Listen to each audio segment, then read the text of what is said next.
Bonjour, aujourd'hui chapitre 8, force des acides et des bases, et petit 1, la réaction d'un acide ou d'une base avec l'eau. Donc petit a, le produit ionique de l'eau.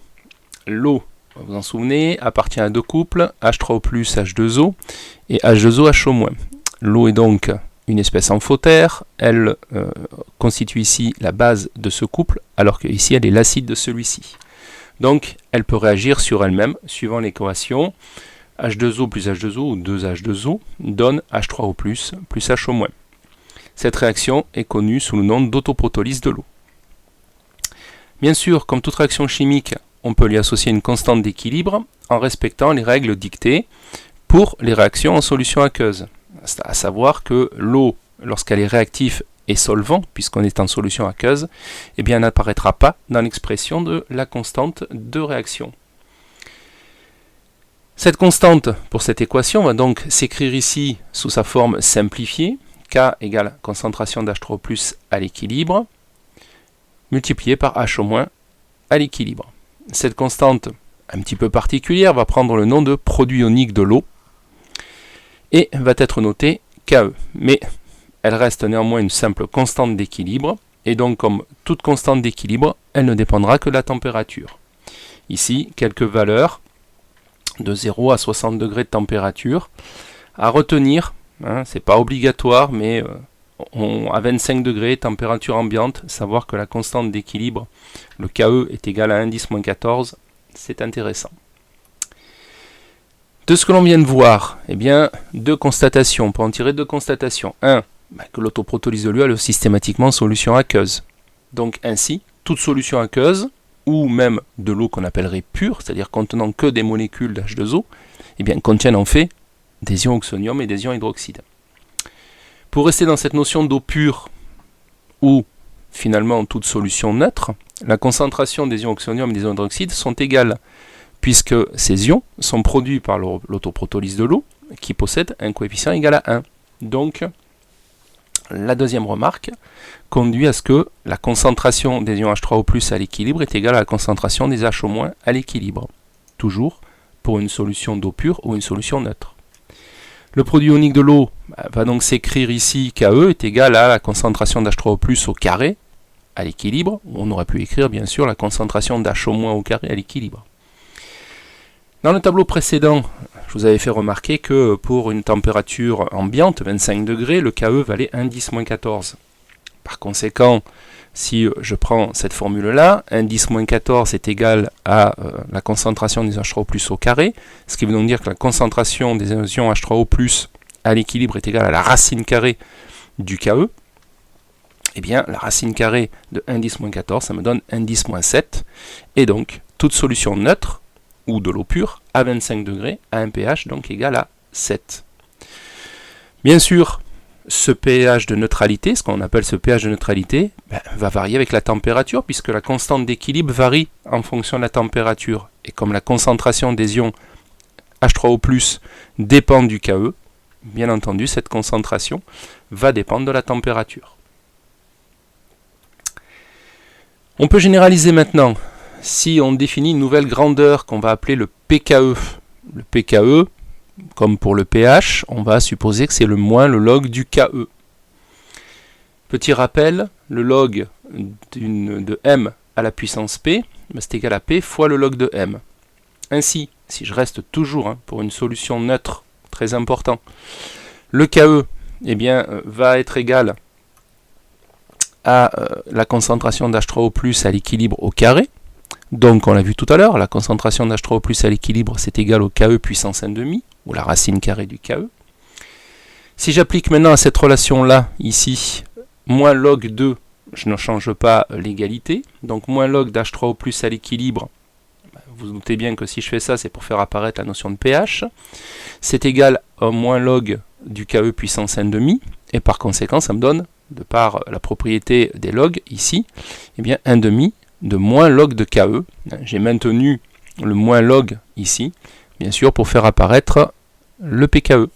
Et on arrive à ce que le pH à la neutralité est égal à 1,5 du pKe. Donc, si on résume un peu ça sous une forme graphique, eh bien, lorsqu'on a une solution neutre on est à la concentration des ions H3O+ à l'équilibre égale celle des ions HO-, et le pH de la solution est égal à la moitié du pKe. Si la solution présente un pH qui est inférieur à la moitié de ce pKe, eh bien, on est dans le cadre où la concentration des ions H3O+ à l'équilibre est supérieure à celle des ions HO-, et on a donc une solution acide. Et inversement, si le pH de la solution est supérieur à la moitié du pKe, eh bien, nous sommes dans le cadre où ce sont les ions HO- qui prédominent, leur concentration est supérieure à celle des ions H3O+, et nous avons affaire à une solution basique. Et par rapport à l'étude qu'on vient de faire, si on raisonne à 25 degrés, eh bien ici on aurait un pH de 7, et c'est donc entre 0 et 7, ce que vous avez déjà vu au collège, que on considère que la solution est acide, et entre 7 et 14, que l'on considère que la solution est basique. Voilà pour le produit ionique de l'eau. Petit b, notion d'acide et de base faible. Alors, la transformation modélisée par la réaction entre l'acide ou la base et l'eau n'est pas totale. C'est le principe. Donc, taux est inférieur à 1. Pour les acides faibles, eh bien, l'équation générale s'écrirait AH plus H2O donne A- plus H3O+. Par conséquent, eh bien, la concentration des ions H3O+ à l'état final est inférieure à C, où C, c'est la concentration en acide apportée. Si on raisonne pour les bases faibles, ça donnerait A- plus H2O donne AH plus HO-, et ici, ça sera donc la concentration des ions HO- à l'état final, qui est inférieure à C, où C est la concentration en base apportée. Petite explication pour un acide faible, je prends ici l'acide méthanoïque. On fait l'hypothèse d'une solution aqueuse d'acide méthanoïque de volume 100 ml et de concentration apportée à 1,2 mol par litre. Conséquence, eh bien, si on mesure une telle solution, on trouve un pH égal à 2,9, donc pH expérimental. Si on prend le tableau d'avancement simplifié, notre équation, notre état initial, l'avancement est nul, la quantité de matière de cet acide, c'est C fois V. L'eau est en solvant, donc en excès, total excès. À l'état initial, bien sûr, A- n'a pas été produit, H3O+, on fait l'hypothèse qu'il n'a pas été produit par cette réaction. Mais n'oublions pas qu'ils sont présents, puisqu'on est en solution aqueuse. Mais par la réaction, aucun ion H3O+ n'a été apporté à l'état initial. À l'état final, eh bien, la quantité de matière présente en acide méthanoïque, c'est la quantité initiale moins l'avancement, XF, l'avancement final. Pour le solvant, ça reste. Pour A-, l'ion méthanoate, eh bien, c'est XF. Et pour H3O+, la quantité de matière produite, c'est XF. Par conséquent, si XF égale la quantité de matière formée ou à l'état final d'H3O+, eh bien, on peut prendre la définition que la quantité de matière, c'est la concentration que multiplie le volume. Or, la concentration, c'est 10 puissance moins pH, la concentration pour les ions H3O+, par le volume de la solution.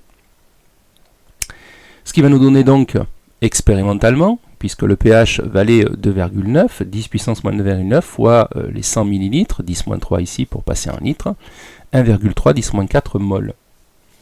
Si je viens ici maintenant à calculer le Xmax, en faisant l'hypothèse que la réaction est totale, eh bien, on va faire l'hypothèse tout simplement que Ni est égal à Xmax, puisque ça nous donnerait ici Ni moins Xmax égale 0.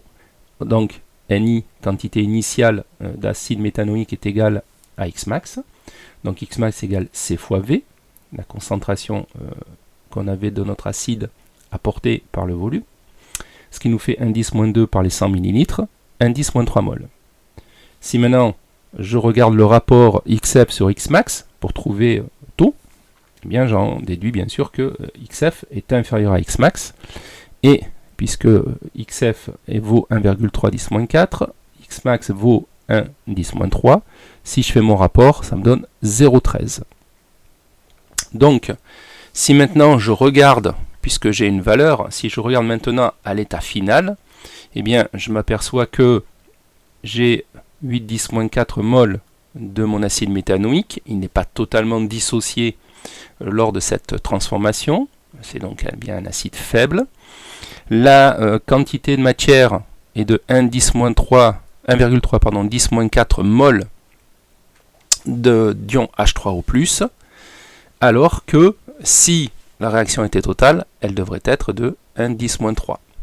Donc on constate bien que si maintenant je divise par le volume de ma solution pour trouver la concentration, eh bien j'ai bien ici la concentration effective en ion H3O+, est inférieure à ma concentration C apportée, là voilà, 1,10-2, pardon, la concentration C apportée en soluté. Un raisonnement identique avec une base faible, hein, vous donnerez le résultat par rapport aux ions HO-. Qu'à limite des acides et des bases fortes en petit c, eh bien à ce moment-là, la transformation modélisée par la réaction entre l'acide et l'eau ou la base et l'eau, hein, je n'ai pas rajouté la base, mais c'est sous-entendu, m'apporte qu'un taux d'avancement égal à 1.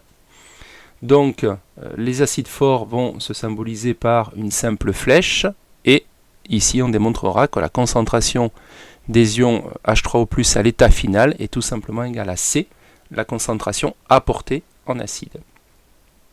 Et par conséquent, puisque on peut remplacer la concentration effective à l'état final des ions H3O+ par la concentration apportée en acide, le pH de telle solution d'acide fort est égal à moins log de C.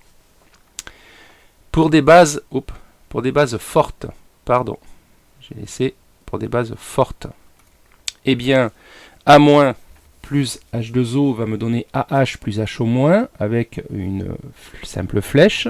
Et là, eh bien, on va avoir que la concentration finale des ions HO- sera égale à C, la concentration rapportée en base. Et on démontre que le pH vaut alors pKe plus log de C. Je vous en fais la démonstration à la dernière diapositive, parce que ce n'est pas forcément évident de le voir comme ça. Pardon. Donc, qu'est-ce qu'on va écrire? Que la concentration des ions HO- à l'état final, ce n'est rien d'autre que la concentration des ions HO- à l'équilibre. Et puisqu'on a affaire à une base forte, c'est égal à C.